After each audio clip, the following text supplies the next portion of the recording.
You guys actually thought this was gonna be hard, didn't you? You guys could have made me beat Demon Souls with my bare freaking fist, and you chose this instead.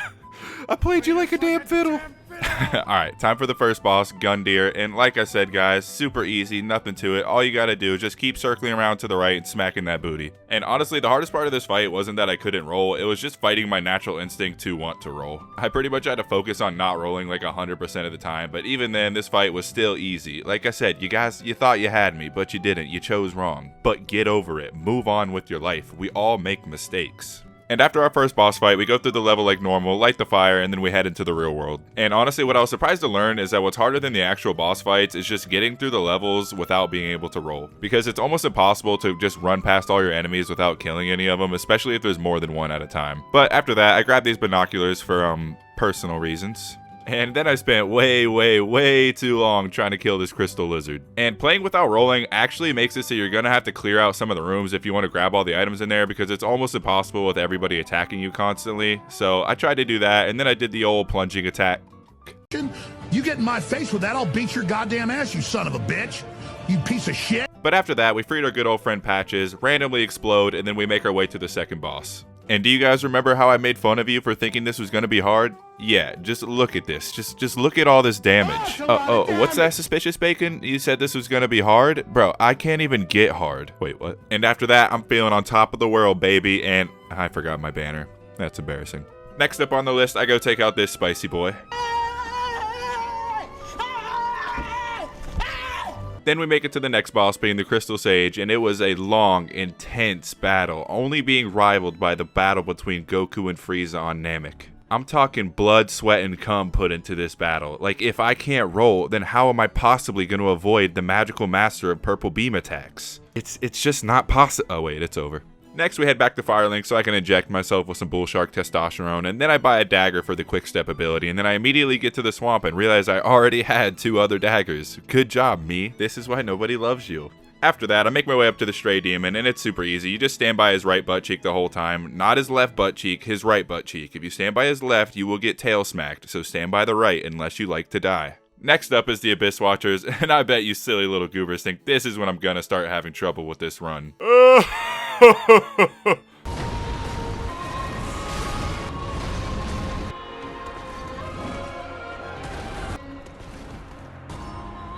Okay, maybe a little. First phase, super easy, especially if you just let the Red Eye Abyss Watcher do most of the work. You just run around in circles, wait until you can get a hit in or two. It's nothing special. But that second phase, oh, she's a tricky mistress. I spent way too long trying to do it in this cheap way that I saw in this video, where the guy would have a heavy sword and he would just keep knocking the Abyss Watcher back down every time he tried to get up. But I was never able to replicate this. Even when I was able to parry him, I was never able to charge my weapon up fast enough to knock him back down. And once I started doing it the right way, I honestly realized I wasted a lot of time trying to do it the other way. Because this way isn't too bad. All you gotta do is just keep running away from him until he does his little twirly ballerina attack, and then just run in and get your attack in. It did take me a few tries to get the distance and timing of that attack, but once you get it, it's honestly pretty easy. But if you do manage to get hit, it's basically game over, because you can't just roll to get up, and it takes your character a long time to just get up naturally. And by the time you do get up, you're already getting hit with some more stuff, so you might as well give up. But yeah, after you learn that trick, it's pretty easy, and you turn the Abyss Watchers into a Bitch Watchers. Wait, if they're watching bitches and they're watching me, that makes me... Never mind, delete that. Next, we head to the Spooky Skeletons. And we get past that pretty quick until we get to the lava area. I don't know why this is the one playthrough. I decided not to go turn off that machine during the one time that I can't roll to avoid all these giant arrows. But I had a brain blast and I realized I should just use my dagger to avoid these. And obviously it worked, because I am untouchable now. You cannot hit what you can't see, and I'm John goddamn Cena right now. Ugh. After that, I upgrade my weapon, and then I give a try at the old Demon King, and I was actually super close to beating him my first try just by hugging that dick and hiding behind the dead bodies, but then I got one shot, so I come back with an ember and some spooky dark magic and clap them cheeks. And after that, we waste no time getting to the High Lord himself, and it goes... Death by vape. But then we come back again, and it goes... Next, I tried to cross the bridge, only to realize that I completely forgot about the Deacons. And I honestly didn't know how hard it was going to be, because normally in these challenge runs that I've done, at least all the ones that I've done, the Deacons are always one of the hardest bosses in the first half of the game at least, and I just have no idea why, because usually they're the easiest. But since the Crystal Sage was pretty easy, which is another boss that's pretty hard during these runs, I wasn't too scared. But just the fact that I knew I was going to be surrounded by a ton of enemies all at the same time, all trying to kick my ass all at once, I figured it might be kind of hard, but honestly it was pretty easy. I was able to do it my first try. I didn't even really have to fight him in a certain special way or anything. I kind of just fought him like I always do, except I did run around a little bit more, but other than that, this was definitely one of the easiest fights, as it should be. What in the fuck is wrong with my finger? After I go to the finger doctor, I basically just run through all of Yhorm Valley, not really picking up anything or fighting anybody, because I mainly just wanted to get to the boss. And obviously, since I already did this fight with a shield, it's going to be super easy to parry him, as I got a lot of practice doing that. So after I died like 17 times and I could not figure out why I couldn't parry him, I switched to a smaller shield, and then I got it the first try. And once I got that all figured out, this fight became pretty easy, honestly. It only takes like 2 backstabs to get to the second phase, and then you just start beating the absolute piss out of him. And after I switched to that smaller shield, I was almost able to beat him on my first try just by swinging away, but I did manage to beat him on my third try. Even after I was being super greedy at the very end, we decided to take a nice little nap together after I killed him. After a pretty easy fight with Pontiff, I was pretty sure I was going to have an easier time with Aldrich, because usually I find that boss fight a lot easier, so we just head straight there. But first, the harder part is just getting there, and honestly I was really surprised that I was able to maneuver my way around all these archers without getting hit my first try, but then my stupid ass went the wrong way. And when I went the wrong way, I was followed, and I thought I'd be a cheeky little prick and hide on these ladders and just try to punch him to death. But no, he answered that with a giant electric slam, knocked me off the ladder, and I didn't even open the shortcut to get back here. So it took me a handful of more tries just to get back to where I was, because I kept getting pelted with arrows. But eventually, after many trials and tribulations, we do make it to Aldrich. And yeah, like I thought, it was a pretty easy fight, especially if you enchant your weapon. It makes the first phase pretty laughable because you get through it so fast. And I was honestly messing up like a lot during this fight, and I somehow still won, but that was probably because I was distracted by this cute little femboy boss with a nice sack that's looking hella breedable. But other than that, it was pretty easy. And once again, I got very, very greedy at the end, but somehow managed to pull it off with like a sliver of health left.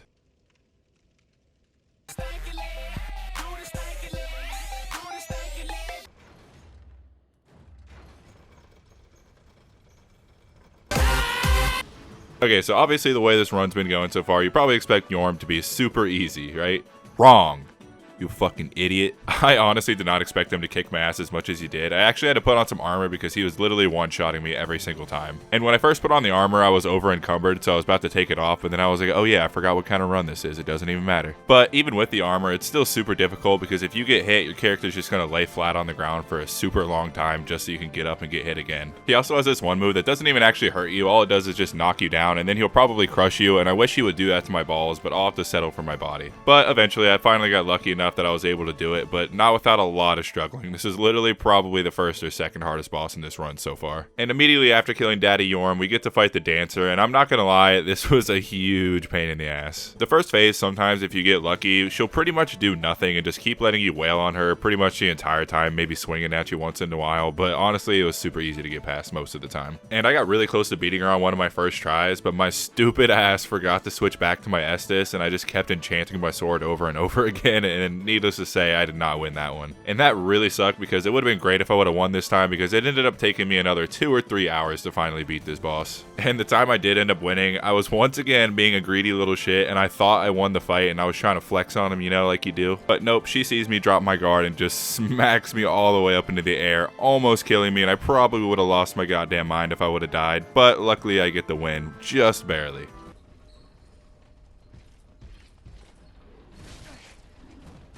Next, we make it to the Consumed King, and this fight is honestly pretty easy. You just stay up really close to that smoothed out area where his genitals should be, and you just keep swinging away until you get to the second phase. And I don't know what it is, but this man is just really obsessed with that water Pokemon from Pokemon Black and White. Which he better knock that shit off quick, because we believe in fire type superiority around here. But once you get to the second phase, it's still pretty easy. I just hold up my shield most of the time when I'm not attacking, because he can do that charge attack at any point, and that'll fuck you up unless you're holding up a shield. But other than that, this is probably one of the easiest fights so far. It's really easy just to stay really close, and he'll miss 90% of his attacks other than that charge attack. But like I said, that's why you need a shield for this fight. And immediately after that fight, we get to do the champion Gundyr fight, which is a fight I usually struggle with, but if you know how to parry the platypus, then this fight is honestly pretty easy. In the first phase, he's way less aggressive. He'll just keep doing this jump attack over and over again that's super easy to parry, but once you get into the second phase, it does get a little bit trickier. Because now he's like full-blown sprinting at you the entire time, which is honestly scary as shit, but you can still parry him. I like to wait till he does this move where he'll charge at you and do this spin attack, because right when he starts his spin, that's where I'll stop running and turn around and then do the parry, and I almost get it every time. And I was actually able to do this my first try. Second try. After that, I decided to head to Archdragon Peak so I can get some more Titanite chunks, and I figured while I'm here, I might as well take out the Dragon Boss. And I thought I'd be a cool Chad and do it this cool glitchy way where you can still jump off some random ledges and still get the plunging attack on him, but I literally tried this for about an hour and a half and I could never pull it off. So I decided I'd have to do it the beta cuck way, and I thought it might be kind of hard running past this axe enemy, but I was actually able to do it the first try, which made me feel even dumber for trying to do it the other way for so long. Look at this beautiful teamwork. You just love to see it. Alright, these guys are weak to fire, so I'm just going to stand over here and just use my fire bombs because I don't want to get too close because he can kill you pretty... Welcome to the Cum Zone. Only come inside anime girls. Alright, Dragon Slayer farmer time, and this fight is actually extremely hard for multiple reasons. One is that his weapon is really long and he just has a lot of range, and you're on a pretty thin bridge, so if you try to run around him without rolling, you're probably going to get hit if he does any kind of attack on you. And once he gets to his second phase, it gets even harder obviously because he gets more aggressive, but he does this one attack where he shoots this like wave of energy at you and it covers like 75% of the arena. So depending on your angle, it's almost impossible to avoid this attack, but you can avoid it if you just run really far to the left or really far to the right as soon as he does it. I was honestly struggling really bad to get past the second phase in this fight, but then I asked him if he had that giant weapon and giant shield and all that thick armor just to make up for his tiny penis, and he immediately died. Huh, the more you know. Hashtag deepest lore. Oh shit, I forgot about the tree boss. I head back to the tree boss, go boom bop plow, knock him down into the abyss, and then I rolled like a goddamn silly goose and I had to let him kill me, and that took longer than the entirety of the boss fight just waiting for him to kill me. Now it's time for the Lothric Prince fight, and this fight is AIDS. His first phase took me like an hour to get through. Almost all of his moves are really difficult to avoid, but you do avoid all of them pretty much in the same way, just by getting really close to him and standing at his back and just swinging away. Hopefully he doesn't turn around on you. And it kind of made me laugh because he looks like a dog chasing his tail, but that doesn't make up for what an asshole he is. One of the hardest parts of this fight is avoiding his teleporting attacks. Sometimes I was able to do it, but it really felt random. I don't really know if there's a strategy for it, but you can just tank the hits, honestly. But in the second phase of this fight, I was a little geester gaster because I realized in my bow only run, and somebody pointed out in the comments too, that if you kill the Lothric Prince right in the exact spot in front of these stairs, in the second phase, he will not move. So I did that, unloaded 100 arrows into his spine to make sure he can never walk again, and we move on.